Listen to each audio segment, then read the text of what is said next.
Sekali lagi selamat datang di rumah ramah kami, rumah Spensa Borong.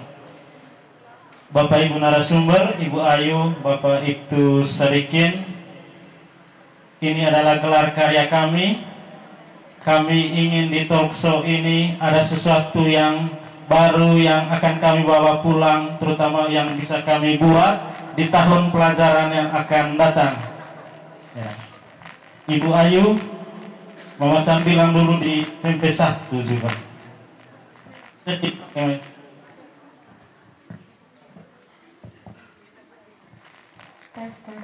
Ibu Ayu pernah di SMP 1, Mama San bilang. Mama San dulu kira-kira jeber tidak Ibu? Pernah masuk tahun 2018, lulus 2011. Iya, masuk 2008. 2008 tamat tahun 2011. Sekali lagi tepuk tangan untuk Ibu Ayu. Ibu Ayu dulu kira-kira yang paling baik sih, yang guru favoritnya? Yang paling baik, setiap guru punya kesan. Jadi setiap guru punya kesan, lebih dimaknai lagi setelah lulus. Jadi pada saat proses kuliah, proses SMA, baru tahu kenapa kemarin bisa kena marah ya. Oh ternyata gara-gara ini. Jadi karena semua kesan yang baik itu, sekarang setelah berapa tahun lulus nih Pak?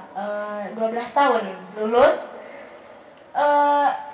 Semua kenangan manis dan kenangan sedihnya juga selalu teringat. Seperti itu. Guru yang kita kena jewer karena terlambat, terus berlutut karena masih les tapi izin ke kantin beli mie mentah, seperti itu. Semua, jadi saat itu dimaknai sebagai teguran, bukan kekesalan objektif terhadap saya. Seperti itu. Jadi karena menilainya seperti itu, jadi sama sekali tidak ada dendam sampai hari ini. Ya, terima kasih Ibu Ayu. Dari Ibu Ayu dulu pernah kena jewer karena makan mie mentah di kantin. Ya. Jadi anak-anak saya juga sama seperti itu. Ada yang harus berlutut karena terlambat masuk kelas. Bapak itu Sadikin bisa cerita dulu Pak, karena ini mungkin Bapak Ibu biasa dengan maksudnya audiens yang agak dewasa lah, tapi hari ini kami panggil Bapak supaya duduk dengan kami anak-anak SMP. Dari konsep-konsep yang kelihatan sulit nanti harus diterjemahkan ke bahasa kami anak-anak SMP. Ya, kira-kira Bapak di waktu sekolah dulu ada pengalaman di jewer tidak atau bagaimana selama di SMP atau SMP? Terima kasih atas kesempatan yang diberikan. Pertama, sebenarnya saya minta maaf yang sebesar-besarnya kepada Bapak dan Ibu guru semua yang hadir di sini. Sesuatunya sebenarnya Bapak Kapolres Manggarai Timur yang hadir, namun beliau mendadak hari ini dipanggil ke Polda kegiatan rangkaian 1 Juli, makanya nggak sempat. Begitupun juga Kasat Reskrim ada ikut Rakernis dan Kanit PPA. Namun atas perintah kami polisi, ya kalau sudah perintah apapun kita harus laksanakan. Terkait masalah ini pengalaman di sekolah, ya mungkin dulu saya juga termasuk salah satu yang nakal Pak di sekolah. Cuma ya itulah nakalnya anak sekolah, jangan sampai keluar dari rel. Dalam artian ya ketika kita mau jadi seseorang itu harus diawali dari sekolah. Karena kalau kita sudah keluar dari organisasi, ya memang di sekolah ada organisasi. Saya dulu karena tinggi mungkin pasti kegiatan organisasinya basket Pak, bola basket. Ya mungkin ada antar di sekolah pun juga ada antar geng, antar ini grupnya ini grup A, grup B seperti itu. Namun kalau untuk yang lebih bagusnya, alangkah bagusnya grup itu ada, tapi sifatnya harus membangun dalam artian kalau untuk kebaikan untuk sekolah, ya kita tunjukkan bahwa kita adalah pelajar di samping akademik, ya kita juga keterampilan dalam ini olahraga. Akhirnya sekolah kami, kalau saya dari SMA 1 Rapang itu tepatnya di situ kalau di kampung, namun kita mampu menjadi juara 1 sesulsel kejuaraan basket akibat itu karena organisasi basket itu. Makanya berorganisasilah dengan baik sehingga kegiatan-kegiatan seperti bully itu tidak ada lagi, Pak. Saya rasa dengan sifatnya organisasi yang positif, ya mungkin kegiatan-kegiatan yang kekerasan di dalam sekolah maupun ini itu ditiadakan. Mungkin begitu. Terima kasih. Ya, kita beri tepuk tangan untuk Bapak Ibtu Sadikin, pernah juara basket di Sulawesi Selatan. Data sekolah Bapak Ibtu ini jauh di kampung, tetapi mereka punya kelompok basket, mereka bisa jadi juara di Sulawesi Selatan. Bapak Ibtu sudah pelan-pelan bagi tipsnya. Kalau nakal di dalam rel, ya. Nanti di luar rel ada kantor panjang di bawah itu yang warna coklat muda itu. Ya. Ibu Ayu, ini saya kembali ke Ibu Ayu. Kami di sekolah ini, Bu, begini. Kalau kami panggil teman atau kolok teman itu, kami sebut itu semua bully. Ya. Kemudian kalau ada yang cubit-cubit teman juga, kami sebut bully. Kira-kira bully itu yang seperti apa, Ibu? Karena kami lebih suka sebutnya bully ketimbang perundungan. Kira-kira bully itu sebenarnya apa sih menurut konsep psikologinya? Bully sendiri atau perundungan adalah suatu tindakan menindas baik yang dilakukan oleh individu ataupun kelompok terhadap seseorang dan dilakukan terus-menerus. Nah, kalau tadi Pak Guru bilang kami sering cubit atau ada sapaan tapi berkonotasi menghina, apakah itu bully? Benar, itu termasuk bully. Jadi kalau selama ini kita tahunya kalau bully itu senggol, tendang, pukul. Ternyata bully itu luas, Pak Guru. Bully itu yang pertama ada pembulian sosial. Pembulian sosial itu berupa fitnah atau menyebarkan informasi yang belum tentu kebenarannya. Itu termasuk bully sosial. Nah, yang itu yang dilakukan entah di sosial media, kita bikin status nih. Kita menjelekan satu teman dengan tujuan agar teman-teman yang lain lihat. Kan kalau misalnya yang lain lihat nanti berarti punya pandangan negatif terhadap orang tersebut.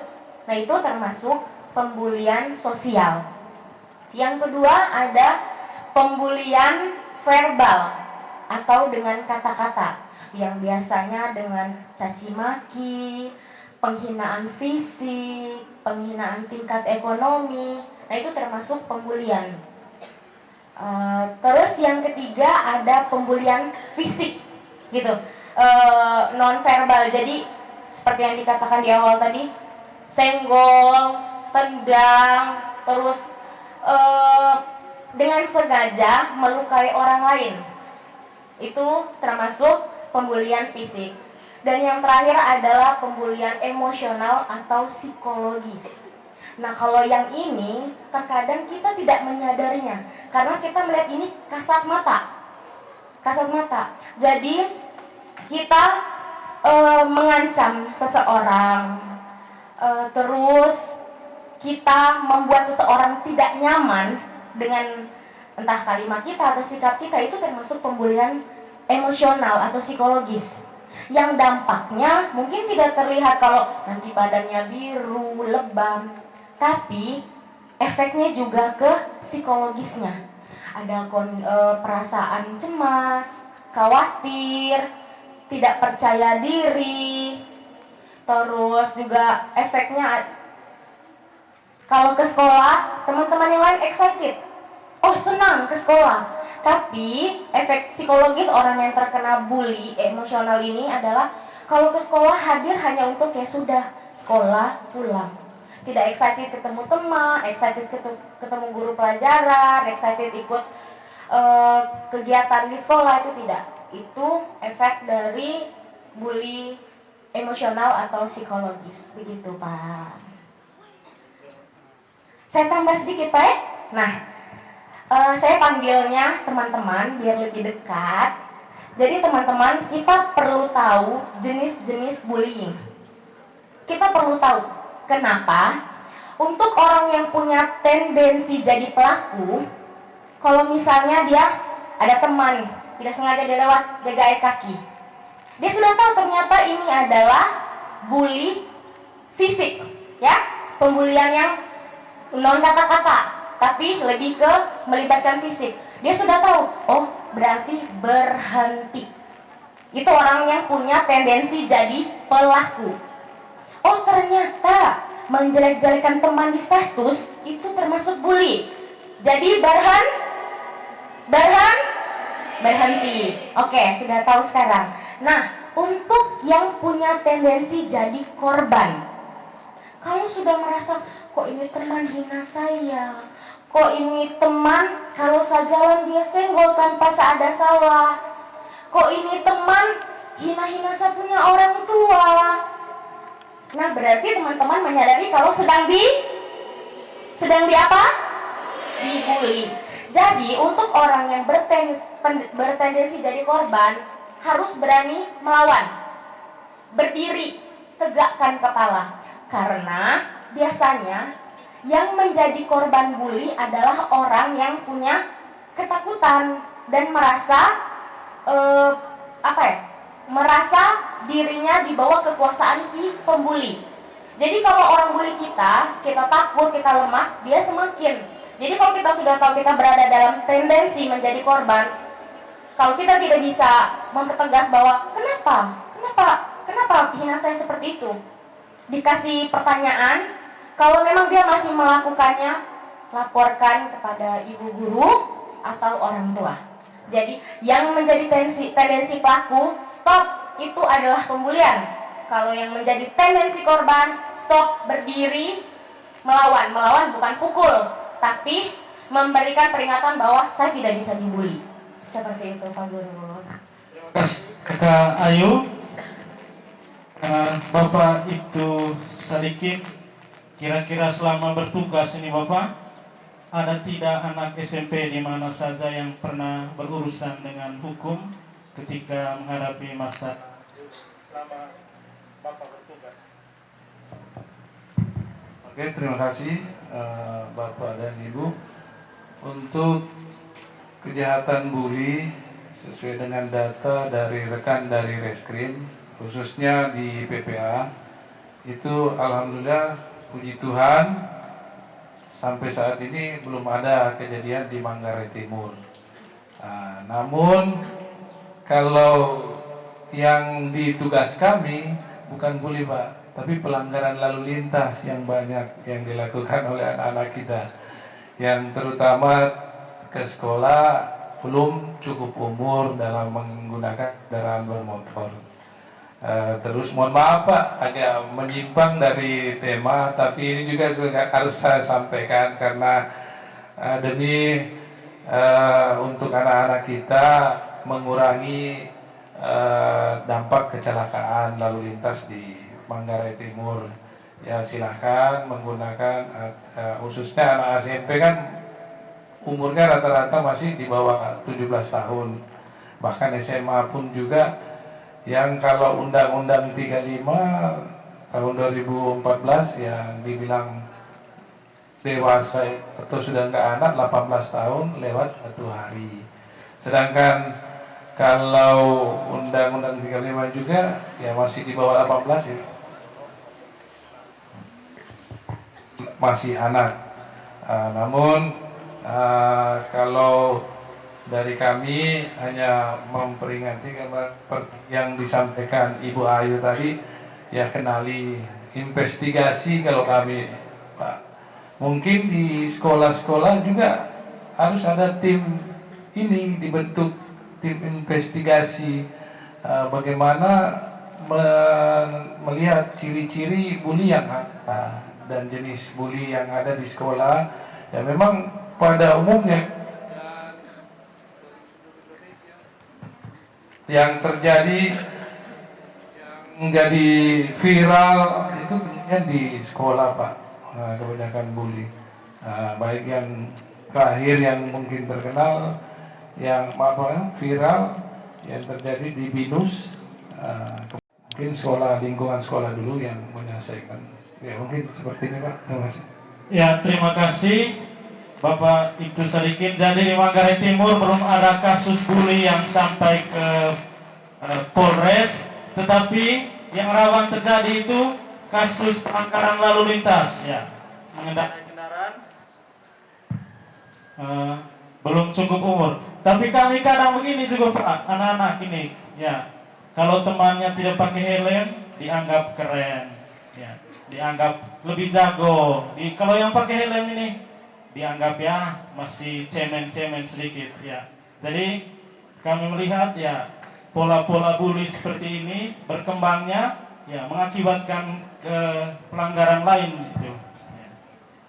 Menurut saya Bapak, bukan anak-anakku semua, bukan lagi zamannya yang dibilang jago hebat itu nggak menggunakan helm, tapi yang jago itu yang sekarang tuh yang tertib dan melakukan penindasan terhadap keluarga lain, itu akan dicontoh otomatis secara psikologis oleh anak. Akan ada mindset atau ada kepercayaan dari si anak bahwa orang yang memiliki kekuasaan itu boleh melakukan agresivitas.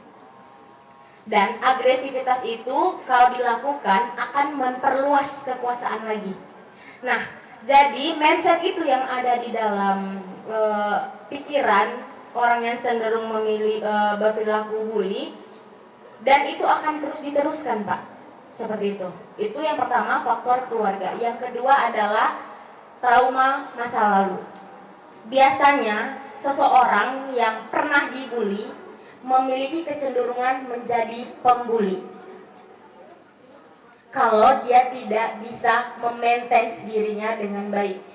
Dia pernah dibully karena di atas dia ada yang berkuasa. Nah, caranya bagaimana biar tidak menjadi pembuli yang berperilaku maladaptif? Cerita, cari pertolongan. Saya tidak nyaman ibu, saya dibeginikan. Jadi itu akan mengurangi kecenderungan kita untuk membalaskan ke orang lain, karena kita merasa kita dilindungi. Seperti itu. Jadi teman-teman yang mendapat pembulian, jangan dipendam sendiri, karena itu manifestasi alam bawah sadar. Teman-teman akan memendam dan akan timbul balas dendam, karena merasa bukan cuma saya yang bully satu orang, tapi tidak ada yang membela saya. Tapi lagi, bagaimana mau dibela kalau kita tidak cerita? Guru-guru bukan dukun, tiba-tiba tahu di sana bully, di kelas A bully, kelas B bully. Kalau rasa tidak nyaman, ketemu wali kelas, ketemu guru BP, ngomong, ibu saya tidak nyaman. Si A kalau ketemu saya kayak ibu, hina terus sejak saya punya penampilan, hina terus saya punya orang tua. Nanti akan dibantu. Cerita yang teman-teman buat, yang teman-teman lepas, itu melepaskan emosi negatif teman-teman, akhirnya mengurangi teman-teman untuk dendam, dan akhirnya melakukan bully ke orang lain. Itu trauma masa lalu atau dendam masa lalu. Terus yang ketiga adalah faktor teman sebaya. Jadi masa remaja ini, di usia-usia seperti ini, keluarga itu tidak terlalu didengarkan Pak Guru. Jadi mereka akan lebih mendengarkan teman sebaya, karena mereka akan mengikuti siapapun yang merasa pendapat mereka disetujui di usia-usia remaja. Jadi teman-teman, kalau mengalami itu di usia sekarang, itu normal. Memang perkembangan psikologisnya seperti itu. Kalau misalnya teman-teman bilang, pendapatnya mama salah, pendapatnya si A yang beda, yang benar sesuai dengan saya, itu normal. Tapi tetap disaring. Pendapat teman si A itu adalah teman yang sama-sama lagi bergejolak dengan kita, yang pasti dia akan mendukung kita. Sedangkan orang tua, guru memandang sesuatu itu dari sudut pandang yang objektif. Kalau kamu buat ini ke anak, kamu salah, nanti efeknya begini. Terus dari teman, tidak apa-apa, kita coba saja dulu begini-begini. Kita merasa dekat dengan teman, akhirnya kita merasa untuk bisa masuk ke pertemanan tersebut, kita rela melakukan apapun walaupun sebenarnya kita tidak setuju. Kan sebenarnya di pembulian itu ada satu orang ketua, yang lain itu hadir sebagai penonton dan lain-lain. Itu agar bisa diterima oleh teman sebaya. Seperti itu, Pak. Terus mungkin saya juga mau jelaskan kalau dibully itu banyak perannya, Pak Guru. Yang pertama ada bully. Bully itu orang yang punya peran atau ketua pembulinya. Itu yang menginisiasi. Wih, itu anak lihat pakai jam baru. Nah sudah. Itu yang menginisiasi. Yang kedua asisten bully. Asisten bully ini yang memberikan informasi tambahan atau mengompor-ngompori. Itu asisten bully. Terus yang ketiga ada reinforce. Reinforce itu yang dia ketawa-ketawa terus dia panggil teman di kelas lain. Itu si A ada olok-olok atau ada pukul ini di kelas B. Dia menyampaikan ke yang lain. Itu. Terus ada victim. Victim adalah orang yang mendapat bulian. Terus ada lagi outsider. Outsider itu orang yang dia tahu temannya dibully, dia lihat, tapi dia berlagak seolah tidak melihat dan tidak mendengar. Nah, pertanyaannya saya, apakah di sini teman-teman ada yang pernah berperan sebagai outsider? Ada? Tidak ada. Tidak ada? Hebat. Jadi, kalau melihat temannya mendapat bulian, melapor. Kalau temannya dibully itu tidak sanggup untuk melapor. Jangan jadi outsider yang tahu temannya dibully, ada teman di pojok di lab ditendang, dia pura-pura tutup mata. Jangan. Para teman-teman sudah berdarah di sebelah, sudah bengkak, begitu. Jadi seperti yang Pak bilang, tidak ada yang menjadi outsider dan itu hebat. Jadi teman-teman di sini harus peduli dan peka terhadap kondisi teman lainnya. Sepakat? Mau jadi outsider? Mau jadi outsider? Tidak mau ya. Pada saat melihat pembulian, pada saat melihat teman-teman kita merasakan tidak nyaman karena perilaku orang lain, kita tolong dengan cara kalau tidak bisa langsung tarik, melindungi. Kalau kita juga takut dengan itu orang pukul, kita lapor dengan Bapak Ibu Guru. Sepakat? Sepakat. Sekian, Pak. Terima kasih. Terima kasih ke Kayu untuk penjelasannya. Bapak itu sedikit di penjara itu apa kabar? Maksudnya serem sekali, maksudnya menakutkan sekali. Kalau misalnya di penjara ini. Terima kasih. Jadi begini Pak, semua saya lanjutkan dari apa yang dijelaskan Ibu Ayu. Bully ini memang salah satu pemicu terjadinya tindak kekerasan. Ya, terjadinya tindak kekerasan. Maka kenapa sekarang galak-galaknya pemerintah kita untuk memulai pembentukan karakter dari sekolah-sekolah, sehingga mencegah terjadinya tindakan-tindakan pembuli akhirnya sampai ke tindak kekerasan. Tindak kekerasan yang masuk ke ranah pidana sesuai dengan Undang-Undang 35 tahun 2014,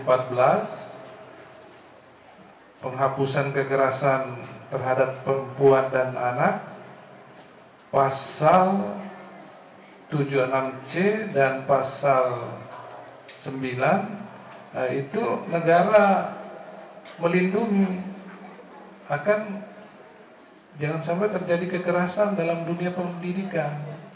Baik itu dilakukan oleh guru sendiri maupun yang dilakukan oleh antar siswa, murid dengan murid. Terus terkait masalah pertanyaan Bapak, pahitnya dalam penjara, ya kami tetap mengacu kepada aturan masalah penahanan, SOP, terus sesuai dengan undang-undang, ya kita hak asasi manusia, tidak ada lagi yang penganiayaan dan lain sebagainya. Namun kami jiwanya terkekang kalau di dalam lembaga atau pemasyarakatan itu Pak, ya terbatas semua kegiatan aktivitas.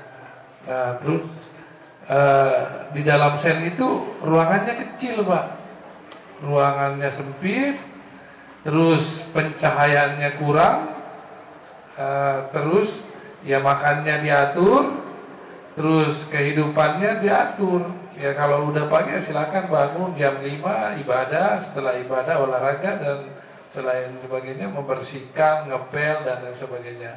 Ya jadi mungkin yang malas-malasan di rumah atau ini ya, semua di penjara harus dilakukan sesuai dengan aturan yang Pak Polisi atur, sesuai dengan aturan dari Kemenkumham juga kita laksanakan sesuai dengan aturan untuk bagaimana baiknya penahanan sesuatu manusia, namun tetap menjunjung hak asasi manusia Pak. Mungkin itu.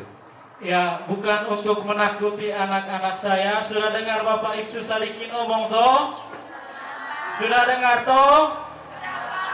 Dengarkan baik. Undang-Undang Nomor 35 Penghapusan Kekerasan Terhadap Perempuan dan Anak.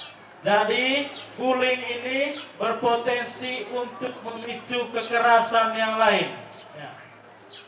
Jangan hanya lihat baku ejek di media sosial, tetapi kalau kamu punya orang tua tersinggung, kamu punya kakak tersinggung, saling bully di media sosial, pasti dampaknya lebih besar.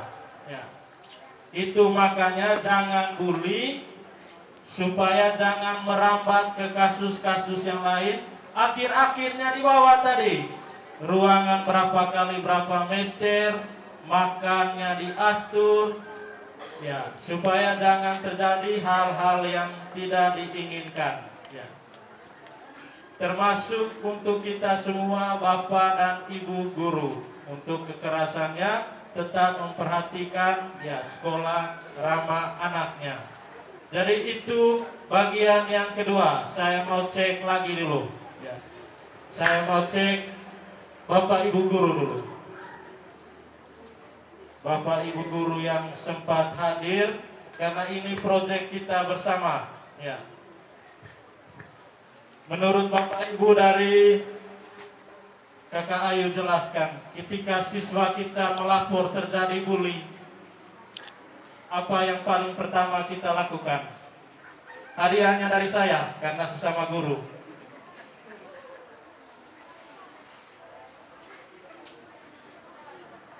Bapak Ibu guru, ketika siswa-siswi kita melapor di kelas A ada praktek ini, meskipun kita bukan guru BPBK, apa yang paling bijak yang kita lakukan?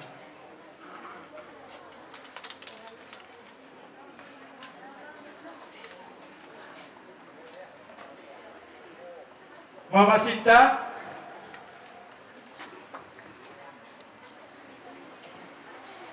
bisa maju Mama? Supaya meneguhkan anak-anak ini bahwa kita ada tempat berteduh ketika kita terjadi bully, karena kami punya orang tua di sekolah yang bisa menanganinya. Iya. Ketika ada siswa yang melapor bahwa dia menerima pembulian dari temannya, lapor ke salah satu guru misalnya. Yang pertama, memberi nasihat kepada, menanyakan dulu pada yang melapor. Kemudian itu penanganan yang pertama sebelum ke BP. Memberi nasihat kepada yang membuli, kemudian kepada yang pelapor. Sesudah itu baru mengarahkan mereka ke guru BP. Seperti itu, Ibu Ayu. Ya, terima kasih, tepuk tangan untuk Mama Sinta. Ya. penanganan standarnya seperti itu. Masuk ke kelas tempat terjadi bully, dipanggil korbannya, dipanggil pelaku, ditanya tentang masalah dan seterusnya. Ya. Kemudian untuk dari Bapak Ibtu Sadikin tadi terkait bagaimana penanganan bully ketika berhadapan dengan hukum. Ya. Menurut Bapak Ibu, ini hanya menanyakan komitmen. Bisa tidak sekolah kita ini menjadi sekolah ramah anak tanpa kekerasan?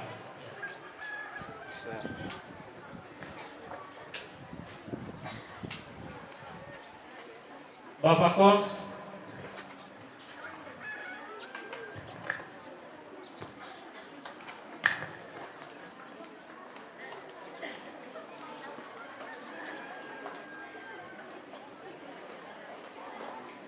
Ya, terima kasih atas kesempatan yang diberikan pada saya. Pada dasarnya saya berpikir untuk SMP Negeri 1 Borong siap untuk ramah anak.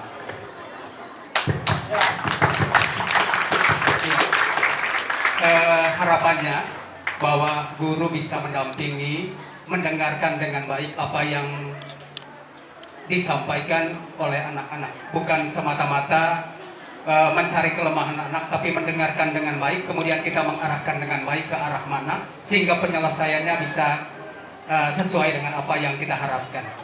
Intinya berbuat baik, jangan berbuat sesuatu yang merugikan sesama. Terima kasih. Ya, terima kasih untuk Bapak Kos. Sekali lagi tepuk tangan dulu. Tepuk tangan untuk komitmen kita untuk sekolah tanpa kekerasan. Sekarang ke Ayu. Ya, tadi sudah dipaparkan dia punya sebab, kemudian akibatnya. Sekarang kita pindah ke yang berikut tentang media digital. Ya. Kalau dulu mulutmu harimaumu, sekarang harimau itu ada di jari. Sekali lagi sekarang harimau itu ada di jari. Tidak sedikit persoalan timbul dari postingan atau cuitan atau hoax yang disebarkan terkait dengan bullying ini.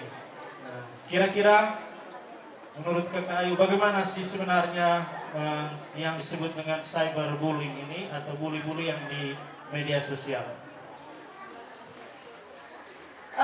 Sekarang memang kalau istilah orang sekarang itu jari lebih cepat daripada otak, daripada pikiran. Kita tidak pikir dulu apa yang kita ketik, pokoknya ketik saja. Sudah 10 orang yang baca dan mau terlapor baru, kenapa saya posting tadi? Sudah terlapor, ya itu karena jarinya lebih cepat daripada pikiran, lebih cepat daripada otak. Nah, biasanya seperti ini, orang yang melakukan pembulian di sosial media karena secara psikologis dia tidak bisa berbuat banyak hal di dunia nyata. Di dunia maya dia menganggap dirinya tidak punya saingan. Jadi dia bisa bebas untuk melakukan apa saja.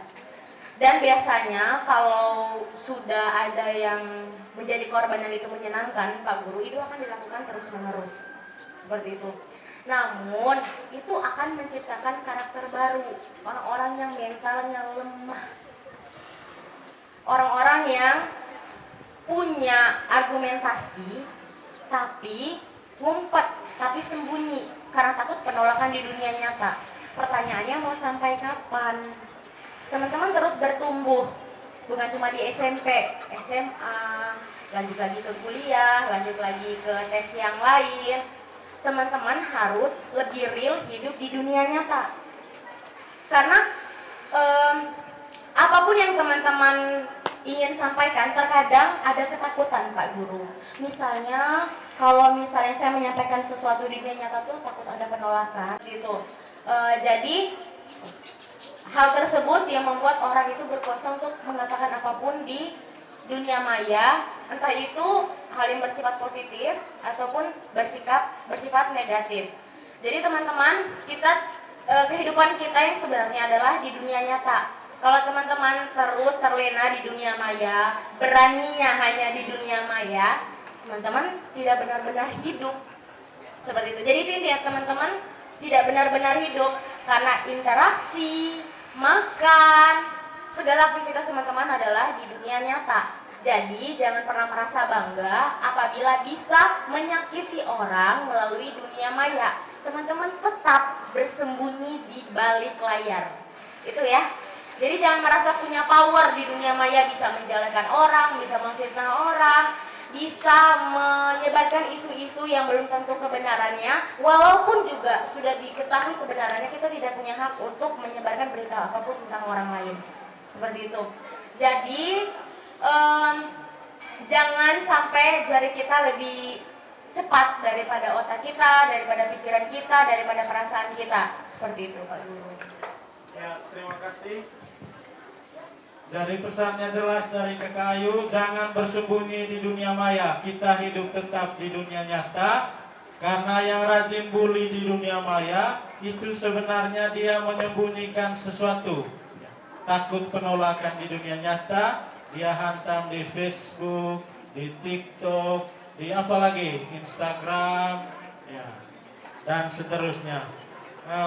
Bapak Ibtu Sadikin, kira-kira sejauh ini kasus-kasus tentang penggunaan media sosial di Manggarai Timur sejauh ini di Polres Manggarai Timur bagaimana? Ya. Terima kasih Pak. Untuk kejahatan IT di Manggarai Timur banyak sekali yang dilaporkan, terutama pemerasan yang diawali dari dari seksual, seperti direkam, yang korbannya direkam terus di-upload ke berita, ke medsos, terus mungkin juga dikirim pribadi ke yang korban dengan dalil bahwa ketika tidak diberikan uang akan disebarluaskan berita-berita itu. Jadi ini yang banyak Pak yang dilaporkan. Namun memang penanganan kasus IT ini kita harus membutuhkan ahli Pak, ahli bidang IT yang dimana ahli ini hanya ada satu Pak di NTT, yaitu di Kupang. Jadi kita harus ke sana untuk mendapatkan salah satu dua alat bukti yang kami saksi dan lain. Namun juga pada kesempatan ini Pak, saya memberikan warning kepada Bapak dan anak-anakku semua terkait masalah IT ini sangat rawan Pak. Di mana IT ini kalau rekam jejak digital kita itu kurang baik, maka akan menyulitkan nanti kita pada saat mohon maaf mau daftar mungkin masuk ke pegawai negeri, ataukah nanti setelah lulus SMA itu mau mendaftar polisi atau ini maka saya minta kepada baik kita semua termasuk saya juga ya harus bijak dalam bermedsos Pak, media sosial, karena ketika kita men-share ulang saja berita-berita itu, yaitu sudah melakukan pelanggaran turut serta menyebarkan berita-berita hoax, berita-berita yang nggak sesuai dengan apa yang fakta di lapangan, yang seperti tadi Bu Ayu sampaikan, ya itu berbahaya Pak. Ketika anak-anak kita sudah tumbuh kembang besar, sudah masuk tamat SMA, mau masuk ke jenjang sudah kuliah dan selesai, mau daftar pegawai negeri, akan dibuka ada lagi tes digital Pak. Track recordnya digitalnya gimana? Pernahkah mengeluarkan lontaran yang kurang bagus, terus pernah melakukan tindak pidana digital, IT maksud saya. Nah ini harus juga diperhatikan. Jadi mulai dari sekarang tolong kita semua bijak dalam bermedsos, bermedia sosial. Mungkin itu Pak, terima kasih. Terima kasih Bapak Ibtu sedikit. Jadi pesan yang jelas untuk kita semua warga SMP 1 Borong, bijak dalam menggunakan media sosial. Ya, karena rekam jejak kita itu akan terekam selamanya.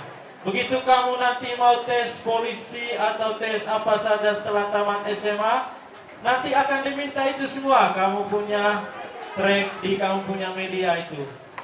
Pernah tidak posting hoax ya? Misalnya di kelas ada yang berkelahi, ada yang video lagi, video buat dengan lagu-lagu lagi, kemudian sebarkan ke guru. Ya. Nanti baik kalau sampai di guru, ada yang teman-teman lain lanjut, itu bisa dipidana. Padahal di dalam ini hanya prank mau ulang tahun. Ya. Karena ada prank yang aneh-aneh sekarang, prank selamat ulang tahun guru pakai acara berkelahi lagi. Orang posting di media sosial, menurut mereka itu berkelahi betul, ternyata hanya prank ya. Jadi bijak untuk prank, pilih prank yang menggambarkan kita ini anak SMP Negeri 1 yang berkarakter dan berprestasi ya. Terakhir Kakak Ayu dan Bapak Ibtu, kami minta tips ya. Sebagai seorang psikolog, Bapak Ibtu Sadikin juga sebagai orang tua kami, sebagai aparat penegak hukum, minta tipsnya supaya bullying baik di dunia nyata, di kelas, di sekolah, dan di dunia maya. Untuk pencegahannya, sebenarnya kalau bullying itu bekerja sama antara ketiga pihak. Yang pertama, keluarga. Yang kedua, anak itu sendiri, dan yang ketiga adalah sekolah. Kalau dari keluarga itu memberikan edukasi dan pemahaman, selain itu juga kasih sayang. Karena anak yang kasih sayangnya di rumah cukup, gelas cintanya itu penuh, dia akan merasa nyaman, dan hal tersebut juga akan dia berikan kepada orang lain. Namun kalau dia mendapatkan hal yang sebaliknya, itu juga yang dia adopsi dan dia berikan kepada orang lain. Terus yang kedua, untuk orang tua, kenali kondisi anak. Kalau mungkin anak sudah, mama saya tidak mau pergi sekolah, atau pulang sekolah langsung masuk ke kamar dan cenderung untuk mengurangi interaksi sosial, cek sudah ada apa dengan anak. Itu tips untuk keluarga. Yang kedua, tips untuk anak, untuk individu atau untuk siswa. Yang pertama adalah persibuk diri dengan kegiatan yang positif. Kalau kita sudah sibuk dengan kegiatan yang positif, kita tidak punya waktu lagi untuk mencari kekurangan orang lain. Kita tidak peduli lagi, si itu jam baru, si itu sepatu baru, kita tidak peduli. Seperti itu. Terus yang kedua, tumbuhkan rasa percaya diri yang tinggi. Karena rata-rata orang yang menjadi korban bullying itu adalah orang yang terlihat lemah oleh si pembuli. Oke, catat ya teman-teman. Orang yang menjadi korban bullying itu adalah orang yang terlihat lemah di mata si pembuli. Jadi teman-teman tinggikan semangatnya di depan. Kalau misalnya lagi tidak bisa, lagi kesulitan, ya diakui. Tapi jangan sampai kita terlihat lemah di depan orang lain. Seperti itu. Karena kalau sudah seperti itu, orang semakin mudah untuk menindas kita. Seperti itu. Terus yang kekerasan, akhirnya kita juga terbawa-bawa. Jadi ketika nanti baik di kehidupan bermasyarakat maupun di lingkungan sekolah, ya bukan juga kita menghindari, tapi kalau tidak ya kita juga turut peran serta membantu bahwa oh nggak boleh seperti itu, mungkin ini salah, yang benar seperti ini dan lain sebagainya.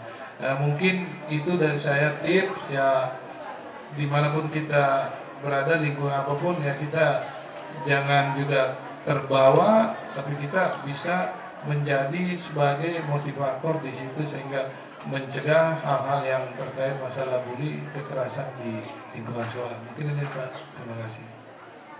Terima kasih Bapak Ibtu Sadikin.